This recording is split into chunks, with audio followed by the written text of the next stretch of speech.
10 ವರ್ಷಗಳಿಂದ ಸರ್ ತಮ್ಮದು ನಾವು ವಾಚ್ ಮಾಡ್ತಾ ಓಕೆ ಇದೀವಿ. Okay good. ತಮ್ದು ಸೋಲಗ ಅಂಜದಿರಿ ಬುಕ್ ಸಂಪೂರ್ಣ ಓದಿದೀವಿ ಸರ್. ಓಕೆ, ಹೇಗೆ ಅನಿಸ್ತು ಬುಕ್ಕು? ಸರ್ ತುಂಬಾ ತುಂಬಾ ತುಂಬಾ ಅದ್ಭುತವಾಗಿದೆ ಸರ್, ತುಂಬಾ ಚೆನ್ನಾಗಿದೆ. ಅದರಿಂದ ನಾವು ಸಾಕಷ್ಟು ಮಾತಾಡ್ಲಿಕ್ಕೆ ಕೂಡ ಅನುಕೂಲ ಆಗಿದೆ ಅದು. Okay okay good good. ತಮ್ಮ ಹಲವಾರು ಯೂಟ್ಯೂಬ್ ಅಲ್ಲಿ ಅಥವಾ ನಾವು ಕೇಳಿರ್ತೀವಿ, ಅದು ತುಂಬಾ ಬೆನಿಫಿಟ್ ಆಗಿದೆ ಸರ್, ಅನುಕೂಲ ಆಗಿದೆ. Very good. ಹ್ಮ್ ಮತ್ತೆ ತಮ್ಮ ಒಂದು ಕಾರ್ಯ ನಿಜಕ್ಕೂ ಜಗತ್ತಿಗೆ ಅವಶ್ಯಕವಾಗಿದೆ.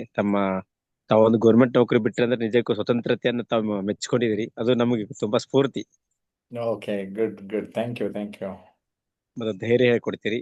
ಹ್ಮ್ ಸರ್ ಒಟ್ಟಾರೆ ಖುಷಿ sir. Thank you thank you thank you.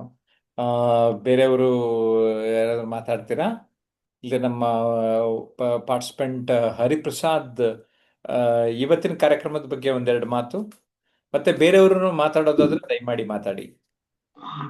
ಈ 2 ಗಂಟೆಗಳ ಕಾರ್ಯಕ್ರಮ ಏನಿದೆ ಸರ್, ಬಹಳ ಚೆನ್ನಾಗಿ ಮೂಡಿ ಬಂತು.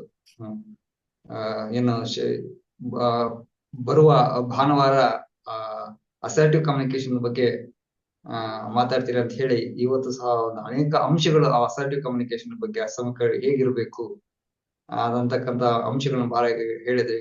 ನಾವು ಅಸರ್ಟಿವ್ ಕಮ್ಯುನಿಕೇಶನ್ ಇದ್ದಾಗ ಹೇಗೆ ನಾವು ಒಂದು ಅಗ್ರೆಸಿವ್ ಇರುವಂತದ್ದಾಗಿರ್ಬೋದು, ನಿಷ್ಕ್ರಿಯ ಇಲ್ಲದೆ ಇರುವಂತದ್ದು ಪಾಸಿಟಿವ್ ಅಂತಕ್ಕಂಥದ್ದಾಗಿರ್ಬೋದು, ಒಟ್ಟಾಗಿ ನಮ್ಮ ಕಾನ್ಫಿಡೆನ್ಸ್ ಲೆವೆಲ್ ಹೆಂಗೆ ಬಿಲ್ಟ್ ಆಗುತ್ತೆ ಅಂತಕ್ಕಂಥದ್ದಾಗಿರ್ಬೋದು, ಒಟ್ಟಾಗಿ ನಾವು ಈ ಅಸರ್ಟಿವ್ ಕಮ್ಯುನಿಕೇಶನ್ ಅಳವಡಿಕೆ ಮಾಡ್ಕೊಂಡ್ರೆ ನಮ್ಮ ವ್ಯಕ್ತಿತ್ವ ವಿಕಸನ ಹೆಂಗಾಗುತ್ತೆ, ನಮ್ಮ ಪಬ್ಲಿಕ್ ಸ್ಪೀಕಿಂಗ್ ಹೆಂಗ್ ಮಾತಾಡ್ಬೋದು, ನಮ್ಮ ಕಮ್ಯುನಿಕೇಶನ್ ಹೆಂಗಾಗುತ್ತೆ, ಒಟ್ಟಾರೆ ಅಸರ್ಟಿವ್ ಕಮ್ಯುನಿಕೇಶನ್ ಅನ್ನ ಬಳಸ್ಕೊಂಡ್ರೆ ನಮ್ಮ ದೇಹ, ನಮ್ಮ ಮನಸ್ಸು, ನಮ್ಮ ಹೃದಯ, ನಮ್ಮ ಎಲ್ಲವೂ ಏಕಾಗ್ರತೆ ಹೊಂದಿ ನಾವು ಜನರಲ್ಲಿ ಒಂದು ಜನಪ್ರಿಯತೆಯನ್ನು ಪಡೆಯೋದಕ್ಕೆ ಎಷ್ಟು ಅವಕಾಶ ಇದೆ ಇದನ್ನ ಬಳಕೆ ಮಾಡ್ಕೊಂಡ್ರೆ ಅಂತಕ್ಕಂಥ ಸಂಕ್ಷಿಪ್ತವಾಗಿ ಸಮಗ್ರ ವಿಷಯವನ್ನ ಸಂಕ್ಷಿಪ್ತವಾಗಿ ವಿವರಿಸಿದ ಸರ್. ನಂಗೆ ಒಂದಷ್ಟು ಅಂಶಗಳು ಅಳವಡಿಕೆ ಮಾಡ್ಕೊಂಡ್ರೆ ಏನ್ ಬಂದಿರೋದ್ರ ಪಾರ್ಟಿಸಿಪೆಂಟ್ ಏನಿದ್ದಾರೆ ಅವ್ರು ಬಂದಿರೋರು ಈ ಅಸರ್ಟಿವ್ ಕಮ್ಯುನಿಕೇಶನ್ ಅನ್ನ ಅಳವಡಿಕೆ ಮಾಡ್ಕೊಂಡ್ರೆ ನೀವು ಒಂದಷ್ಟು ಅಂಶಗಳು ಜನಪ್ರಿಯತೆಯನ್ನ ಮತ್ತು ನಾವು ಫ್ರೀಡಮ್ ಅಂತಕ್ಕಂಥ ಅಸರ್ಟಿವ್ ಕಮ್ಯುನಿಕೇಶನ್ ಇಲ್ದಿದ್ದ ಕಾರಣವಾಗಿ ನಮ್ಮ ಫ್ರೀಡಮ್ ಅನ್ನ ನಾವು ಬಿಟ್ಕೊಡ್ತಾ ಇರ್ತೀವಿ. ನಾವು ಫ್ರೀಡಮ್ ಆಗಿ ಇರ್ಬೇಕಂತಂದ್ರೆ ಅಸರ್ಟಿವ್ ಕಮ್ಯುನಿಕೇಶನ್ ಬಳಸ್ಕೋಬೇಕು ಅಂತಕ್ಕಂಥ ಸಂದರ್ಭದಲ್ಲಿ ಹೇಳ್ತೀನಿ ಸರ್. ಮತ್ತು ಇಲ್ಲಿ ಬಂದಂತವರಾಗಿರ್ಬೋದು, ಅವರು ಸಹ ತಮ್ಮ ಅಭಿಪ್ರಾಯಗಳನ್ನ ಒಂದಷ್ಟು ಅಂಶಗಳು ಒಂದು ಮೆಸೇಜ್ ಮೂಲಕ ವಿವರಿಸಿದ್ರೆ, ಅದಕ್ಕೆ ತಕ್ಕಂತೆ ಉತ್ತರಗಳನ್ನ ನಮ್ಮ ಜಯಪ್ರಕಾಶ್ ನಾಗತಿ ಹೇಳಿದ್ರು. ಆ ಒಂದು ಅಂಶಗಳನ್ನ ಸಹ ಒಂದಷ್ಟು ಅಂಶಗಳನ್ನ ಅಳವಡಿಕೆ ಮಾಡ್ಕೊಂಡು ತಿಳ್ಕೊಂಡೆ. ಹಾಗೆ ರೀತಿಯಲ್ಲಿ ನಮ್ಮ ಈ ಇನ್ನೊಬ್ಬ ಶಿಬಿರಾರ್ಥಿ ಕೋರ್ಸ್ ಸೇರಿರುವಂತಹ ನೇತ್ರಾವತಿ ಮೇಡಮ್ ಬಂದಿದ್ರು. ಅವರು ಸಹ ಬಹಳ ಚೆನ್ನಾಗಿ ಒಂದು ಭಾವನೆಗಳ ಮೂಲಕ ತಮ್ಮ ಅಭಿಪ್ರಾಯಗಳನ್ನು ವ್ಯಕ್ತಪಡಿಸಿದ್ರು. ಅವರ ಹಿಂದೆ ಹೆಂಗಿದ್ರು, ಹೀಗೆ ಹಾಗಾದ್ರು ಅಂತಕ್ಕಂಥ ನಾನು ಕಣ್ಮುಂದೆ ನೋಡಿದ್ದೀನಿ. ಅವರ ಬೆಳವಣಿಗೆ ಸಹ ಕಾಣ್ತಾ ಇದೆ. ಅದ್ರ ಜೊತೆ ನಾನು ಸಹ ಹೇಗ್ ಬೆಳವಣಿಗೆ ಆಗಿದ್ದೇನೆ ಅಂತಕ್ಕಂಥ ಸಂದರ್ಭದಲ್ಲಿ ನನಗೆ ತಿಳಿತಾ ಬರ್ತಾ ಇದೆ. ಹಾಗೆ ಇಲ್ಲಿ ಅದೇ ರೀತಿಯಲ್ಲಿ ಮಾರ್ಗದರ್ಶನ ಅಂತಂದ್ರೆ ಏನು, ಮಾರ್ಗದರ್ಶಕರು ಹೇಗ್ ಬೇಕು, ಮಾರ್ಗದರ್ಶನ ಸಮಾಜದಿಂದ ನಾವು ಹೇಗೆ ಅಭಿವೃದ್ಧಿ ಹೊಂದಬಹುದು, ಆದ್ರೆ ಏನ್ ಬೇಕು ಅಂತಕ್ಕಂಥದ್ದನ್ನ ನಮ್ ಜಯಪ್ರಕಾಶ್ ನಾಗತಿ ಅವರು ಬಹಳ ಚೆನ್ನಾಗಿ ಹೇಳಿದ್ರು. ಅವರ ಒಂದು ಎಲ್ಲಿಯೂ ಸಹ ಅವರು ಮಾತಾಡ್ತಾ ಇರುವ ಸಂದರ್ಭದಲ್ಲಿ ಎಲ್ಲಿಯೂ ಸಹ ಸ್ವಲ್ಪ ಡಿಸ್ಟ್ರಾಕ್ಷನ್ ಇಲ್ಲದೆ ಮಾತಾಡ್ತಾ ಇದ್ದಾರೆ. ಅದನ್ನು ಸ್ವಲ್ಪ ನಮ್ಮನ್ನ ತಿಳ್ಕೊಬೇಕಿದೆ. ನಾನು ಸಹ ಒಂದಷ್ಟು ಅಂಶಗಳು ಸ್ಟಾರ್ಟಿಂಗ್ ಬಂದಾಗ ಸ್ವಲ್ಪ ಡಿಸ್ಟ್ರಾಕ್ಷನ್ ಆದೆ. ಅವ್ರು ಹೇಳ್ತಾ ಇದ್ರು, ಸರ್ ನೀವು ಡಿಸ್ಟ್ರಾಕ್ಷನ್ ಆಗ್ತಾ ಇರ್ತೀರಿ, ನೀವು ಸ್ವಲ್ಪ ತಿದ್ಕೋಬೇಕು ಅಂತ ಹೇಳ್ತಾ ಇದ್ರು. ಆದ್ರೂ ಸಹ ಡಿಸ್ಟ್ರಾಕ್ಷನ್ ಸ್ವಲ್ಪ ಅಳವಡಿಕೆ ಮಾಡ್ಕೊಂತ ಇದೀನಿ. ಅದು ಅಳವಡಿಕೆ ಮಾಡ್ಕೊಂಡ್ರೆ ನಾವು ದೊಡ್ಡ ಸ್ಪೀಕರ್ ಆಗ್ಬೋದು ಅಂತಕ್ಕಂಥದ್ದು.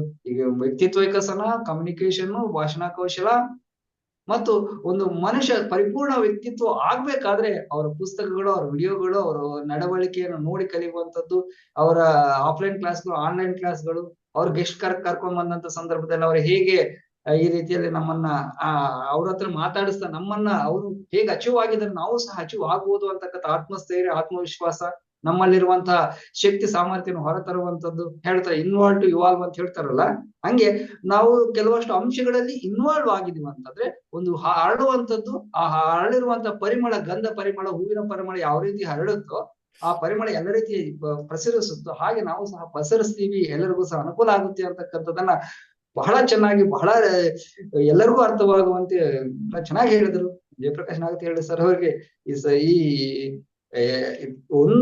2 ಗಂಟೆಯ ಕಾಲದ ಒಂದು ತರಬೇತಿ, ಆ ಒಂದು ಮಾತುಕತೆ, ಆ ಒಂದು ಕಮ್ಯುನಿಕೇಶನ್ ಸಹ ನನಗೆ ಅನುಕೂಲ ಆಯ್ತು. ಒಂದಷ್ಟು ಅಂಶಗಳನ್ನ ಅಳವಡಿಕೆ ಮಾಡ್ಕೊಂತ ಇದ್ದೀನಿ. ಅವರಿಂದ ಇಷ್ಟು ಮಾತಾಡ್ತಿದ್ದೀನಿ ಅಂತಂದ್ರೆ ಅವರೇ ಕಾರಣ. ಅವರೇ ನನ್ನಲ್ಲಿ ಸಹ ಒಂದಷ್ಟು ಭಾಗ ಇದಾರೆ ಅಂತ ಹೇಳಿದ್ರೆ ತಪ್ಪಾಗಲಾರದು. ಥ್ಯಾಂಕ್ ಯು ಸರ್, ತಮ್ಮ ಈ ಒಂದು ಮಾತಲ್ಲ ಅವಕಾಶ ಥ್ಯಾಂಕ್ ಯು ಹರಿಪ್ರಸಾದ್, ಒಂದು ಕಾಲೇಜಿನ ಪ್ರಾಂಶುಪಾಲರು. ನೇತ್ರಾವತಿ, ಏನಾದರೂ ನಿಮ್ಮ ಅನುಭವ ಶೇರ್ ಮಾಡ್ತೀರಿ ಅಮ್ಮ?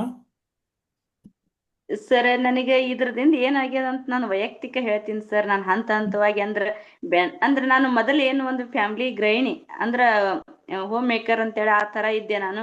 ಮತ್ತೆ ನಂದು ಕನಸು ಆಸೆಗಳು ಎಲ್ಲಾ ಮುಗಿದು ಹೋಯ್ತಪ್ಪ, ನನ್ನ ಮಕ್ಕಳು ಆಯ್ತು, ಇಷ್ಟೇ ಅದು ನನ್ನ ಜೀವನ ಅಂತೇಳಿ ನನಗೆ ಏನೋ ಒಂದು ಕಲಿಬೇಕು ಅನ್ನೋ ಒಂದು ತುಡಿತಿತ್ತು ಸರ್. ಏನಾರ ಕಲಿಬೇಕು, ಏನಾರೇ ಒಂದ್ ಸ್ವಲ್ಪ ಅಂದ್ರೆ ಏನಾರ ಜನರ ಜೊತೆ ಏನಾರೇ ಒಂದು ಗುರುತಿಸ್ಕೋಬೇಕು ಅನ್ನೋದು ಒಂದು ನಂದು ಇದು ಇತ್ತು, ಹಂಬಲ್ ಇತ್ತು. ಅದಕ್ಕೆ ನಾವು ಸ್ಫೂರ್ತಿ ಆದವ್ರು ನೀವೇ ಅಂತ ಹೇಳಕ್ ಇಷ್ಟಪಡ್ತಾ ಸರ್. ಹೆಂಗಂದ್ರೆ ಮತ್ತೆ ಪ್ರತಿಯೊಂದು ನಾನು ಕ್ಲಾಸಿಗೆ ಜಾಯ್ನ್ ಆದೆ. ಮೊದಲ ಬೇಸಿಕ್ ಏನಂದ್ರೆ ಕ್ಲಾಸಿಗೆ ಜಾಯ್ನ್ ಆಗಿ ಸಿಲ್ವರ್ ಕಮ್ಯುನಿಟಿಗೆ ಜಾಯ್ನ್ ಆದ ಬಳಿಕ ಅಲ್ಲಿ ಪ್ರತಿ ವಾರನ ಚರ್ಚೆ ಕೂಟ ನಡೀತಿತ್ತು. ಆ ಚರ್ಚೆಯಲ್ಲಿ ಪ್ರತಿಯೊಬ್ಬರ ಆನ್ಸರ್ ಒಂದೊಂದ್ ತರ ಬರ್ತಿದ್ದು. ಅಂದ್ರ ಒಂದೇ ವಿಷಯ ನಾನಾ ಬಗೆಯ ಉತ್ತರಗಳು ಅಂತಾರಲ್ಲ, ಆ ತರ ತಮ್ಮದೇ ಆದ ವೈಯಕ್ತಿಕ ಅಭಿಪ್ರಾಯಗಳನ್ನು ವ್ಯಕ್ತಪಡಿಸ್ತಿದ್ರು. ಆ ಪ್ರತಿಯೊಬ್ರು ನಾವು ಯಾವ ತರ, ನಾನು ಇನ್ನೊಂದ್ ಸ್ಟೆಪ್ ನನ್ನ ಪದಗಳ ಬಳಕೆ ಇನ್ನೊಂದ್ ಚೂರು ಹೆಚ್ಚು ಮಾಡ್ಕೋಬಹುದಲ್ಲ, ಏನಾದ್ರೂ ವಿಷಯದ ಬಗ್ಗೆ ಇನ್ನೊಂದ್ ಜರ ಜಾಸ್ತಿ ಮಾಡ್ಕೋಬಹುದು ಅಂತ ಸ್ವಲ್ಪ ಕಲಿತಾ ಏನ್ ಮಾಡಿದೆ, ನನ್ ಬಳಿ ಸೆಲ್ಫ್ ಕಾನ್ಫಿಡೆನ್ಸ್ ಜಾಸ್ತಿ ಮಾಡ್ಕೊಂಡೆ ಸರ್. ನಾನು ಯಾವ ತರ ಅಂದ್ರೆ ಮನಿ ವಾತಾವರಣ, ಮನಿ ಫ್ಯಾಮಿಲಿಯವ್ರ ಜೊತೆ ಬಿಟ್ರೆ ನನಗೆ ಹೊರಗೆ ಯಾವ ತರ ಕಮ್ಯುನಿಕೇಶನ್ ಮಾಡ್ಬೇಕು ಅನ್ನೋದು ಗೊತ್ತಿರ್ಲಿಲ್ಲ ಸರ್. ಈ ಮಕ್ಕಳ ಎಜುಕೇಶನ್ ಹೈಯರ್ ಎಜುಕೇಶನ್ ಹೋದಾಕ್ರು ಕಮ್ಯುನಿಕೇಶನ್ ಬಹಳ ಮುಖ್ಯ ಅನಿಸ್ತದೆ ಸರ್. ಅಂದ್ರೆ ಟೀಚರ್ ಜೊತೆ ಆಗಿರಬಹುದು, ಅಥವಾ ಮಕ್ಕಳ ಬೆಳವಣಿಗೆ ವಿಷಯಗಳ ಬಗ್ಗೆ ಚರ್ಚೆ ಮಾಡುವುದು, ಅಂದ್ರ ಪ್ರತಿಯೊಂದಕ್ಕೂ ಒಂದು ಇದು ಬೇಕಾಗ್ತದ. ಆದ್ರೆ ಗೃಹಿಣಿ ಆದ್ಕೊಂಡು ಅವ್ರು ಏನ್ ಹೇಳ್ತಾರ ಅಷ್ಟೇ ಕೇಳ್ಕೊಂಡು ಬರ್ತಿದ್ದೆ ನಾನು ಮೊದಲ. ಇವಾಗ ಇಲ್ಲ, ನನಗೆ ಏನ್ ಬೇಕು, ಯಾವ ತರ ಮಕ್ಕಳಿಗೆ ಇನ್ನೊಂದ್ ಸ್ವಲ್ಪ ಇಂಪ್ರೂವ್ ಮಾಡ್ಬೇಕು ಅನ್ನೋದು ನನ್ನದೇ ಆದ ಒಂದು ಇದ್ರೊಳಗೆ ನಾ ಅವ್ರಿಗೆ ಅಭಿಪ್ರಾಯ ಕೇಳ್ತಿರ್ತೀನಿ. ಅದ್ರದ್ದು ಮತ್ತೆ ಅವ್ರು ಏನ್ ಹೇಳ್ತಾರ, ನಾ ಮತ್ತೆ ಮಕ್ಕಳಿಗೆ ಏನ್ ಇಂಪ್ರೂವ್ ಮಾಡ್ಬೇಕು ಅನ್ನೋದು, ಅಂದ್ರೆ ಪ್ರತಿಯೊಂದು ತಿಳ್ಕೊಳ್ಳೋದ್ರಿಂದ ಮಕ್ಕಳಲ್ಲಿ ಇಂಪ್ರೂವ್ಮೆಂಟ್ ಜಾಸ್ತಿ ಇಷ್ಟಪಡ್ತೀನಿ. ಮತ್ತ ಅದೇ ತರ ನಾನು ಇವಾಗ ಯೋಗ ಟೀಚರ್ ಆಗಿ ಇದು ಟ್ರೈನಿಂಗ್ ತಗೊಂಡ್ ಕಿಶಿಂದ ನಾನು ಯೋಗ ಟೀಚರ್ ಆದೆ. ತದನಂತರ ಮತ್ತೀಗ ಇತ್ತೀಚೆಗೆ ಅಷ್ಟೇ LIC ಏಜೆಂಟ್ ಆಗಿ ವರ್ಕ್ ಮಾಡ್ತಾ ಇದ್ದೀನಿ. ಅಂದ್ರೆ ಪ್ರತಿಯೊಂದು ಯಾಕೋ ನನಗೆ ಸ್ಟೆಪ್ ಇಡಾಕ್ ನನ್ನ ಬೆಳವಣಿಗೆ ಹಂತ ಹಂತವಾಗಿ ಪ್ರಾರಂಭ ಆಗ್ಲಿಕ್ಕೆ ಸರ್ ಅವರ ಮಾರ್ಗದರ್ಶನ ತುಂಬಾ ನನಗೆ ಸಹಾಯ ಆಯ್ತು ಅಂತ ಹೇಳಕ್ ಇಷ್ಟಪಡ್ತೀನಿ ಸರ್. ಅವ್ರು ಯಾವಾಗಲೂ ನನಗೆ ಯಾಕಂದ್ರೆ ಒಂದು ಸ್ಫೂರ್ತಿ ಅಂತ ಹೇಳಕ್ ಇಷ್ಟಪಡ್ತೀನಿ ಸರ್. ಧನ್ಯವಾದ. Okay thank you Netravati. I wish all the best. ಸ್ನೇಹಿತರೆ, ನಿಮಗೂ ಆಸಕ್ತಿ ಇದ್ರೆ 9341259267 ಅಥವಾ 9620303000ಗೆ ಸಂಪರ್ಕ ಮಾಡಿ. Thank you very much.